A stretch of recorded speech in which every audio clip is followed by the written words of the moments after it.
Hi YouTube, Jolly Green 1990 here to do my discussion of the One Piece live action. This is not going to be a review, this is just things I liked, things I didn't.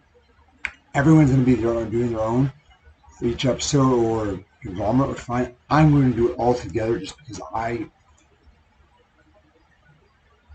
don't want to take all the time to break down every episode, and I don't feel I would do justice. So I'm doing just a quick throw together of everything that I noticed, that I liked. I see something you didn't notice. Please let me know. If you see something that you thought was better than I didn't notice, please let me know.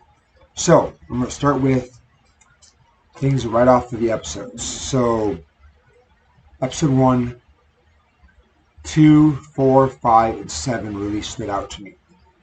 I don't mind the stuff with Kuro, which was episode 2 and 3, but sorry, more 3 into 4, but just it wasn't my favorite. So episode 1 with the introduction of Roger, the going back and forth to the flashbacks was wonderful.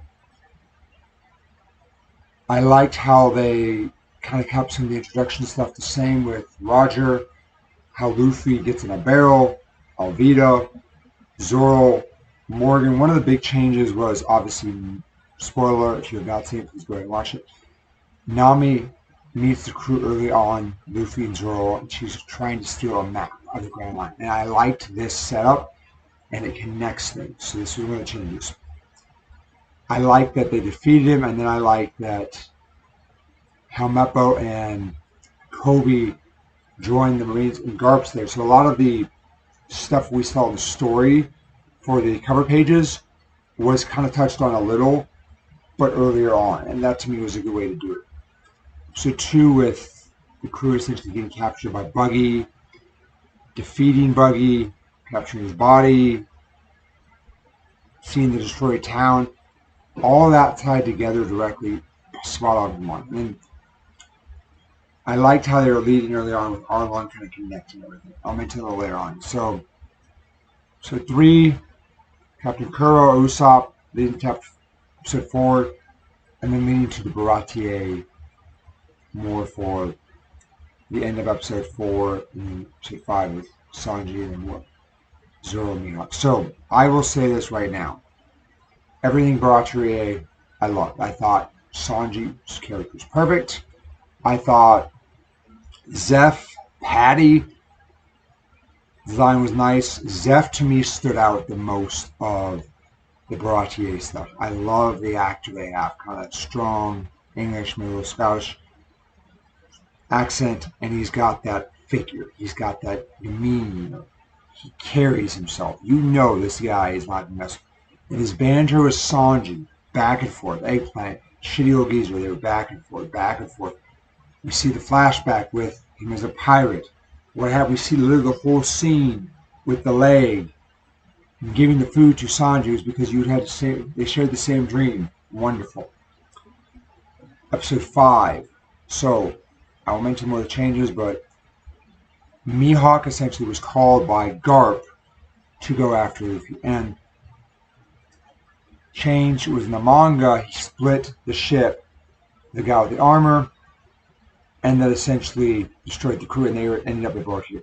And this way, he's already fighting them, and then Jin, one of the crew members, makes his way to the Baratier, and Mihawk shows up there. I like the way they did the introduction with Mihawk, showing kind of this guy who kind of does what he wants. They had Helmeppo describe who the 7 warlords are. The big difference is that they talked about how they were these 7 fearsome pirates versus more, yes, but it made it seem like it was only those 7, but these positions could go back and forth.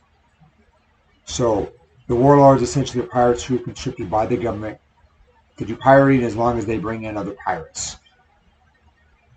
And so to me, the definition is okay, but not amazing, because it doesn't leave a lot of room. Oh, it's these 7 pirates only. No, the number changes. There's some that have not from the years, but the number changes. Mihawk's the one that Mihawk, Boa are 2 that have really not changed. And so I liked how Zoro and Mihawk had their duel. I love how Mihawk still uses essentially Little Life, he's like, you're not going to use a cannon to hunt a rabbit. He's like, a rabbit, yes. And they have banter back and forth, a little more than I feel the manga. So you got more of that sense of who Mihawk was. And then epic scene where he's defeated, but I liked with this, he destroyed Zoro's swords. That was good, but he didn't destroy the main one that he got. And I like that. I did. Curious to see what will happen later on if this continues. When he gets other swords. I like the fact that he had slash at the front, stabbed him here. Not as bloody as the manga or the anime. Not as life-threatening, it felt like. But with this, I thought there was an epic scene where Zeph essentially got to come in and help kind of show what he knows based on his old pirating knowledge and his skill with the knives. I thought that was cool. Episode 7. So that was episode 5 and 6. So episode 1, 2, 4, and then particularly 5 and 6, and then 8. 7 was good to me, but it was more of the setup. 8 to me was really the showdown. And yes, I like the stuff all on. I thought that was should kind of manga most of it, but I like the ending with the bounty, Garp, and all that. That's why to me. So 1, 2, 4. A little 5, particularly 6, 5 and 6, and then 8. So characters. Luffy, to me, the actor who plays him, does a very good job of bringing that childlike faith, that giddiness, that desire, that happiness. That one thing the actor does kind of focus on more with characters is he's focusing on what is your dream. You know, Kobe initially smacks him. He's like, no, what is your dream? You know, so. And he's willing to fight for that and help his friends with their dreams. I like that aspect. Zoro to me had just enough attitude, sword skill, martial arts. The martial arts skill that Zoro presented was beautiful. It showed that he's not just a swordsman. He knows other styles and he's able to carry his own. I thought the actor did a really good job. If you've seen the live action or Kenshin, he was the villain for the third one. I thought he brought good enough sass, good enough style, macho, perfect. Garp, Mihawk, and Zeph, who are not the main characters, really stood out to me. Garp, who essentially is an impulsive little child at times, but stubborn. You see that both in Luffy and Garp. I think the actor played perfectly. Powerful, but still has those moments where he's beaten because he's not thinking straight. Mihawk had enough bravado. Talk is even after essentially he doesn't bring Luffy in, goes to meet Garp, and Garp's like, you are required to. He's like, no. Even if you didn't have your arrangement, I would still do what I want because I'm me. I'm Mihawk, pretty much, and I like that. And that's what I expect from the world's greatest sword. Zeph keeps saying this. I cannot say this enough. I loved the actor's portrayal. He had that swagger, that's you could tell he knows what he's cooking, but he's strong, carries himself, and he's not backing down. Beautiful to see, and his interactions with every single one of the characters we saw, I loved. Sanji, oh my god, loved him. With immediately me and the crew, he's disrespecting the guys, but Nami's like, oh hey, how you doing, beautiful? And then that back and forth with Zeph.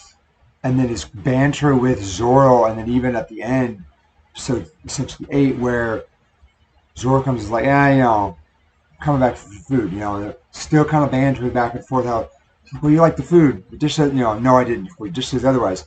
Non-stop, perfect. Nami, I know there's been I've heard some people online didn't necessarily like her show. I thought it was okay. You could argue, yes, it was not the best. I still think, to me, that was Nami. I like the fact that she was good. She could switch back and forth between Thief, being stern when she needed to. I liked that she was with the crew in episode 8. She eventually joins them in the manga, but it isn't particularly seen more betrayal. This one makes it feel more like immediately on, like, oh, you betrayed me. And so I didn't have an issue. Did she stand out? Not particularly out of all the others mentioned, but I still thought she did a good job playing on me. I could feel the emotion. I could see where I was supposed to be a cat burglar and navigator, struggling kind of with emotion, having her own kind of story. Stuff going on. Perfect. Helmeppo and Kobe I thought were solid. Kobe I liked that we got to see a lot more of him. Helmeppo especially, we saw a lot of character growth from episode 1 all the way to episode 8, which the manga takes hundreds of chapters and they don't have time, so they squished it. But we did kind of see him come off as that thinks he's hot stuff because his dad, and then develop into trusting Kobe more as a friend. I like that. He changed from that rotten little brat. Shanks, particularly his crew, was good to me. I need to see more Shanks. He stood out, but not as much as I was hoping. But again, said his crew to me stood out the most, particularly with the interaction with the bandits. And at the end, when he's seen Luffy's bounty poster with Mihawk showing up, having that interaction with the crew. So that was the character. Things I want to talk about were changes. And that didn't touch on a lot of the characters, because I wanted to wait till the hear. Garp chasing Luffy was not particularly in the manga early on. It was later for Sabaody, or story, essentially when, after they defeated essentially Ennis Lobby and all that, it shows up. To me, him chasing him on early on makes sense, because he desperately didn't want him to be a pirate. It was all because he didn't want him to, I felt, die. And so then that also connects with how he's got Kobe and Helmeppo early on, and you're seeing the growth of these characters. And so it's not kind of shoved to the side, and so we still see the story, essentially the cover page story that we saw in the manga, kind of fleshed out here because Garp is actively chasing Luffy. Their actions I thought were spot on. There's one scene earlier where Garp chucks cannonball, Luffy does his balloon, hits the back. That right there was So I love that. You may not understand, but to me it was spot on. Mihawk chasing Luffy for Luffy because Garp asked him to was not in the manga, but it made sense to me. He's a warlord, he's at least listening, but then when he met him, he's like, I'm going to do my own thing. And then figuring out early on where the stubbornness was coming from. It's like, oh, it's your grandson. And connecting the Shanks stuff too with that, because he's like, hey, it's like, I like your hat. It was like, boom, likes your hat because Shanks had that same hat. And then we see that at the end where essentially Mihawk shows up and talks to Shanks. And I said early on, I love when essentially Mihawk shows back up talking to Garp. Garp's like, well, why didn't you catch him? It's your job as well. It's like, don't forget, we can take that away. It's like, doesn't matter. I'm me. Even if we didn't have that arrangement, I'm still going to do what I'm going to do. And I like that with Mihawk. Arlong bringing the pirates under his wing, essentially at the East Blue, connecting it all, to me made sense. Because originally he was going around to the villages, demanding tribute. And so to me it makes sense that he'd do the same with the pirates and essentially having everyone bow to him because he had the highest bounty at the time, 20 million barriers in the East Blue. So to me, that made sense. The Kuro crew, pirates, they didn't come. They were already there. So there was Captain Crew, and then two, you know, the big fat dude, which was one. I don't remember the girl. I think she might have been a new character. If she wasn't, please let me know. I was okay with not having the whole pirates show up. And I like kind of the idea of locking it down, trying to cat and mouse game, literally. And then we see essentially Luffy breaking the pause. So I like that. One thing that did not like, which can't really change, but all on design, I thought all the other fishermen, especially his two left and right hand man, they didn't have Hachiman, and I think that's good because he would have been hard to do, but also he's such an instrumental character.